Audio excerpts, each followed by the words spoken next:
மாண்புமிகு உறுப்பினர் பிரேமலதா விஜயகாந்த் அவர்கள் உட்காருங்க.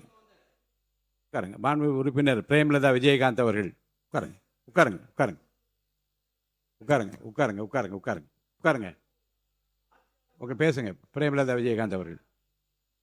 பேரவைத் தலைவர் அவர்களே, முதலமைச்சர் அவர்களே, எதிர்க்கட்சி தலைவர் அவர்களே, அமைச்சர் பெருமக்களே, சட்டமன்ற உறுப்பினர்களே, அவை பணியாளர்களே, காவலர்களே, கேமராமேன்களே, இந்த சட்டமன்றத்திற்காக உழைக்கும் அனைத்து அரசு ஊழியர்களே, அனைவருக்கும் முதல்கண் எனது பணிவான வணக்கங்களை தெரிவித்துக் கொண்டு, இன்றைக்கு மிக முக்கியமான நாளாக 2 தீர்மானங்கள், அதை குறித்து என்னுடைய உரையை நான் தொடங்குகிறேன். மத்திய அரசு இதுவரை தொகுதி மறுவரையை தொடர்பான இந்த மசோதாவில் சட்ட முன்வொழிவு இதுவரைக்கும் மத்திய அரசுல சட்ட முன்வொழிவு இதுவரை கொண்டு வரவில்லை. அப்படி இருக்கையில் நம் தமிழ்நாட்டில் அந்த கொண்டு வருவதை எந்த அடிப்படையில் இது சரியாக இருக்கும் என்பதை நான் கேட்கிறேன். ஏன்னா இதுவரைக்கும் சட்ட முன்வொழிவு நம்மளுடைய மத்திய அரசு கொண்டு வரவில்லை. மக்கள் தொகை அடிப்படையில தான் இந்த தொகுதி மறுவரை செயல்படுகிறது என்று நாம் நினைத்தால், இன்றைக்கு தமிழகத்தை விட பல்வேறு மாநிலங்களில மக்கள் தொகை அதிகமாக இருக்கிறது.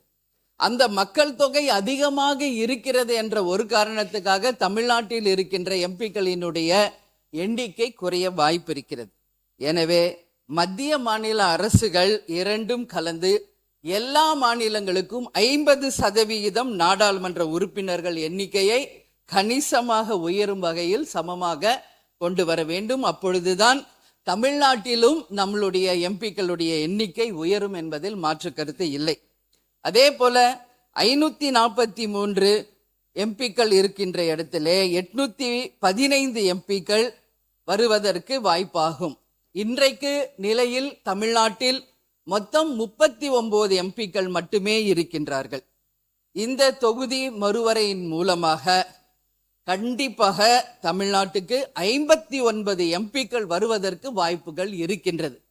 அந்த வகையில் 7.2% நம்மளுடைய விகிதாச்சாரம் குறையாமல் நம் மக்களுடைய பிரச்சனையை நாடாளுமன்றத்தில் பேசுவதற்காக உறுதியாக நம் எம்பிக்கள் அங்கு பேச முடியும். இன்றைய நிலையில் 10 லட்சம் மக்களுக்கு ஒரு எம்பி தான் இப்பொழுது நாடாளுமன்றத்திலே இருக்கிறார்கள். இந்த தொகுதி மறுவரை செய்வதன் மூலம் 7 லட்சத்திலிருந்து 8 லட்சம் மக்களுக்கு ஒரு எம்பி விகிதமாக அந்த தொகுதிக்கு மக்கள் சிறப்பாக கண்டிப்பாக நம்மளுடைய எம்பிக்கள் பணியாற்ற முடியும். இப்ப 10 லட்சம் பேருக்கு ஒரு எம்பி வேலை செய்யறதுக்கும் 7லிருந்து 8 லட்சம் மக்களுக்கு ஒரு எம்பி அந்த மக்கள் குறைகளை நேரடியாக கேட்டு அதை பாராளுமன்றத்திலே பேசி தமிழ்நாட்டுக்கும் தமிழக மக்களுக்கும் அதன் மூலம் பல்வேறு விதமான திட்டங்களை கொண்டு வர முடியும். எனவே அந்த மக்கள் தொகை மறுசீரமைப்பில் உறுதியாக தமிழ்நாட்டுக்கு 59 எம்பிக்கள் மேல் வரும்பொழுது 7லிருந்து 8 லட்சம் மக்களுக்கு ஒரு எம்பி வீதம் கண்டிப்பாக வரும்போது அது சிறப்பாக இருக்கும் என்பதில் மாற்று கருத்தில்லை. அதே போல பெண்களுக்கு 33% தர வேண்டும் என்று ஒரு தீர்மானம், அதை ஒரு பெண் அவை உறுப்பினராக தேசிய முற்போக்கு திராவிட கழகத்தின் பொதுச் செயலாளராக ஒட்டுமொத்த பெண்கள் சார்பாக அதை நான் வரவேற்கிறேன். ஏற்கனவே புரட்சி கலைஞர் கேப்டன் அவர்கள் இருந்த பொழுது 33%ற்காக மாபெரும் ஒரு பெண்கள் மாநாடு நடத்தி பெண்களுக்காக ஒரு சீருடையை கொடுத்து பெண்களுக்கு மரியாதை கொடுத்தவர் இந்த அவையில் எதிர்க்கட்சி தலைவராக இருந்த கேப்டன் அவர்கள். அந்த வகையில் பெண்கள் தான் இந்த நாட்டின் கண்கள் என்பதில் யாருக்கும் எந்த மாற்று கருத்தும் கிடையாது. இங்கே இருக்கின்ற ஒவ்வொரு உறுப்பினருக்கும் நிச்சயமாக பேக் போன் யாருன்னா பெண்கள் தான். அந்த பெண்கள் நிச்சயமாக அரசியலிலும் கோலோச்ச வேண்டும். இன்னைக்கு எல்லா இடத்திலும் பெண்கள் மிக சிறப்பாக பணியாற்றி கொண்டிருக்கும் பொழுது அரசியலிலும் மிகப்பெரிய அளவில் பெண்களை ஊக்கப்படுத்தும் நம்மளுடைய கட்சிகளுக்கு என்னுடைய நன்றிகளை இந்த நேரத்தில் தெரிவித்துக் கொள்கிறேன். இந்த அவையிலும் மேக்சிமம் லேடிஸ் இருக்காங்க.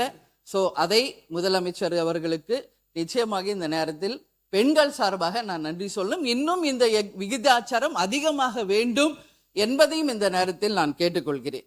அந்த வகையில் பெண்களுக்கு 543 33% ஒதுக்கினால் மொத்தம் 179 பெண் எம்பிக்களுக்கு மாறாக 815 எம்பிக்கள் இன்று 33% இடஒதுக்கீட்டின்படி வழங்கினால் 269 பெண் எம்பிகள் வருவார்கள் நம்ம தமிழ்நாட்டில். அப்படி நம்ம பார்த்தா மொத்தம் டெல்லியில 259 பெண் எம்பிக்கள் வரும் பொழுது பெண்கள் மட்டுமே 90 பேர் அதிகமாக வாய்ப்பு இருக்கிறது.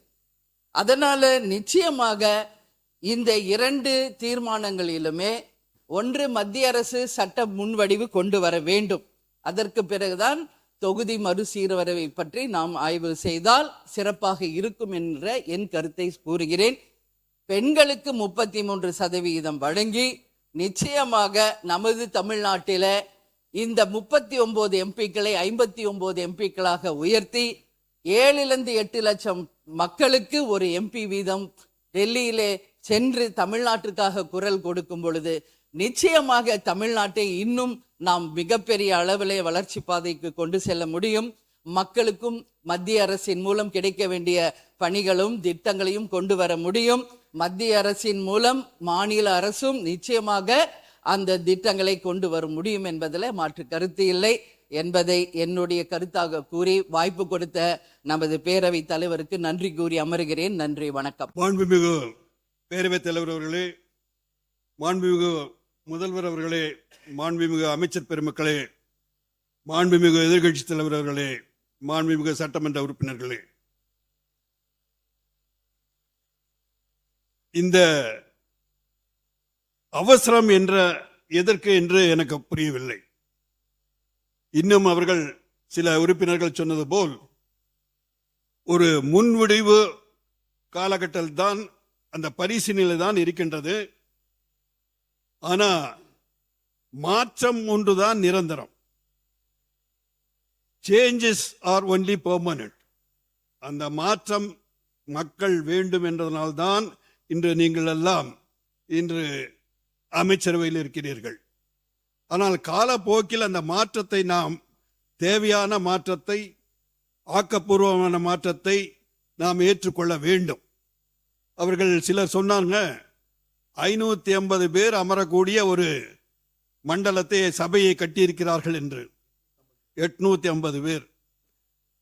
இன்னைக்கு நம்ம ராமச்சந்திரன் சகோதரர் ஒரு வீடு கட்டினா அவரும் அவருடைய மனைவிக்கு மட்டுமான ஒரு வீடு கட்ட மாட்டார். நாளைக்கு அவங்களுடைய குழந்தைகள் வருவாங்க. அதனால ஒரு 4-5 ரூம் கட்டினான்னா இவர் ஏதோ கணக்கு போட்டு கட்டுறாருன்றது அல்ல. எதிர்காலத்தின் வளர்ச்சிக்காக, எதிர்காலத்தில் தேவைக்காக அன்னைக்கு இடிச்சிட்டு கட்டிட்டு இருக்க முடியாது.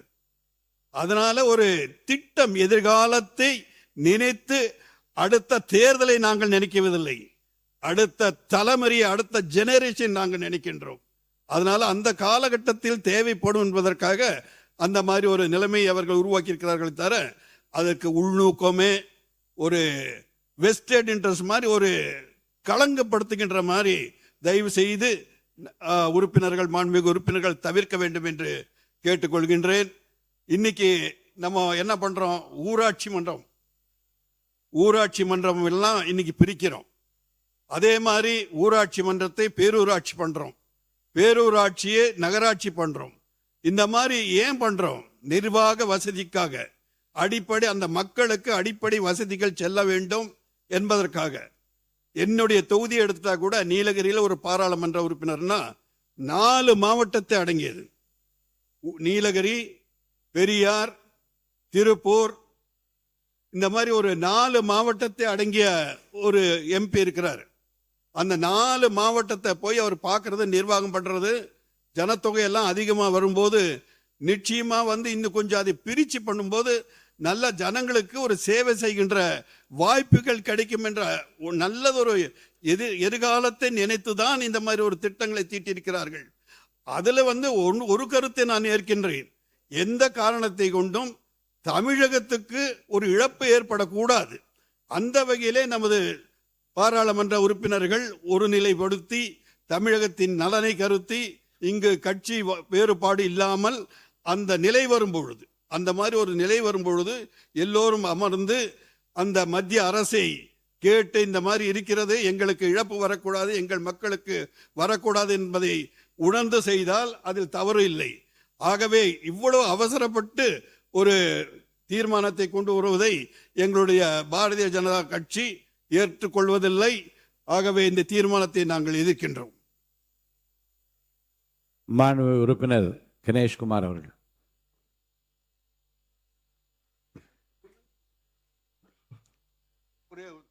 உறுப்பினர் போஜராஜ். பெண்களுக்காக முன்னுரிமை கொடுக்கின்ற ஒரு கட்சின்னா இன்று உலகமே அறியும், இந்தியாவும் அறியும்.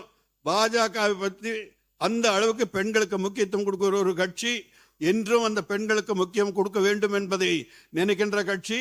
ஆகவே 33% பெண்களுக்கு கொடுக்க வேண்டும் என்பதில் எங்களுக்கு ஒரு மாற்று கருத்து இல்லை. ஆகவே அந்த திட்டத்தை நாங்கள் முழுமையாக ஏற்கின்றோம்.